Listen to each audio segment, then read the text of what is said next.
You are so beautiful.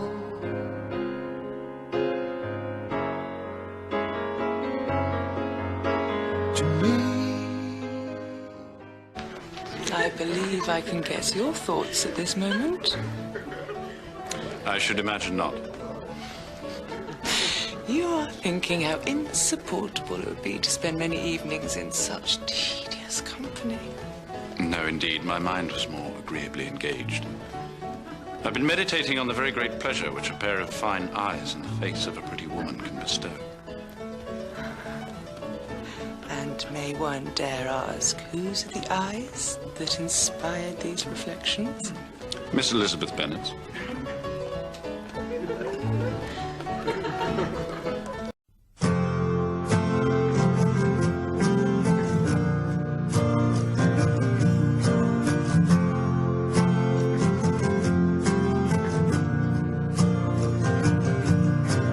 Poi ho visto gli occhi tuoi rotolando verso casa, chiamare i miei, che bella sei, che belle fai, le belle sere, sai, ho visto gli occhi tuoi quando scende la bellezza in fondo al cuore. You are so beautiful.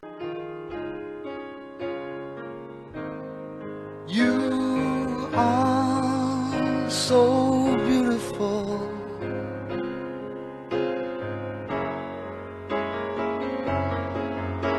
To me.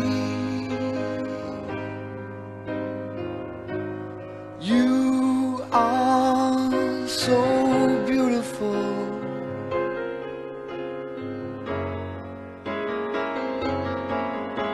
To me. Will you join us, Miss Bennet? I thank you, no. You prefer reading to cards, do you? Singular.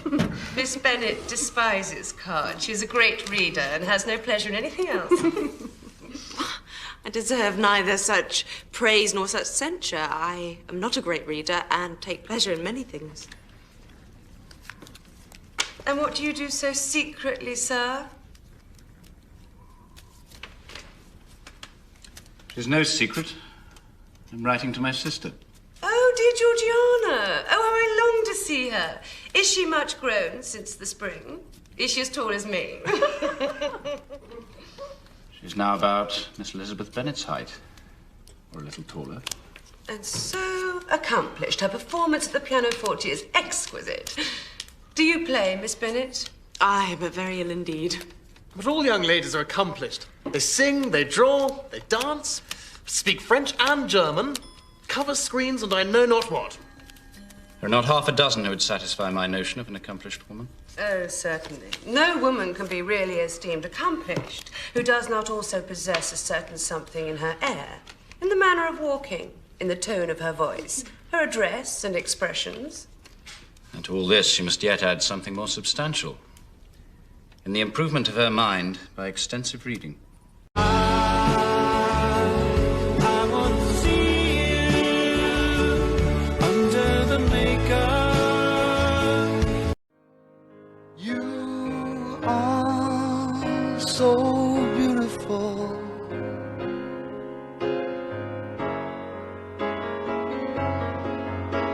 To me. I fear I am ill-qualified to recommend myself to strangers. Shall we ask him why? Why a man of sense and education who has lived in the world should be ill-qualified to recommend himself to strangers? I have not that talent which some possess of conversing easily with strangers. I do not play this instrument so well as I should wish to. But I have always supposed that to be my own fault, because I would not take the trouble of practicing. You're perfectly right. You've employed your time much better. No one admitted to the privilege of hearing you could think anything wanting. We neither of us perform to strangers. You look wonderful tonight.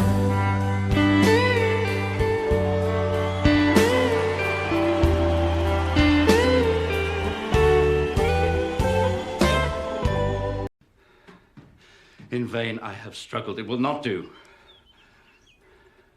My feelings will not be repressed. You must allow me to tell you how ardently I admire and love you. And I feel wonderful because I see the love light in your eyes. And the wonder of it all is that you just don't realize how much I love you.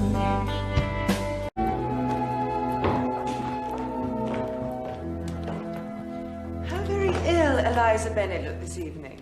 I've never in my life seen anyone so much altered as she is since the winter. Quite so, my dear. She's grown so brown and coarse. Louisa and I were agreeing that we should hardly know her. What do you say, Mr. Darcy? I noticed no great difference. He was, I suppose, a little tan. Hardly surprising when one travels in the sun. For my part, I must confess I never saw any beauty in her face. Her features, not at all handsome. Her complexion has no brilliancy. Oh, her teeth are tolerable, I suppose, but nothing out of the common way. And as for her eyes, which I have sometimes heard called fine, I could never perceive anything extraordinary in them. And in her air altogether, there's a self-sufficiency without fashion which I find intolerable. I think... I remember when we first knew her in Hertfordshire. How amazed we all were to find her reputed beauty. I particularly recall you, Mr. Darcy, one night after they'd been dining at Netherfield, saying, "She a beauty? I should as soon call her mother a wit." But afterwards she seemed to improve on you. I even believe you thought her rather pretty at one time. Yes, I did. But that was only when I first knew her. For it has been many months now since I have considered her one of the handsomest women of my acquaintance. So one day you'll say to me, I love my life. I am powerful, I am beautiful, I am free. I love my life. I am wonderful, I am magical, I am me. I love my life. You are too generous to trifle with me. If your feelings are what they were last April, tell me so at once. My affections and wishes are unchanged. But one word from you will silence me on this subject forever. Oh, my feelings are... I'm ashamed to remember what I said then. My feelings are so different. In fact, they are quite the opposite.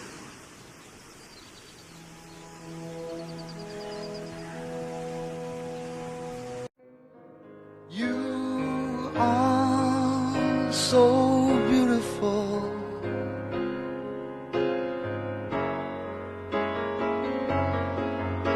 To me,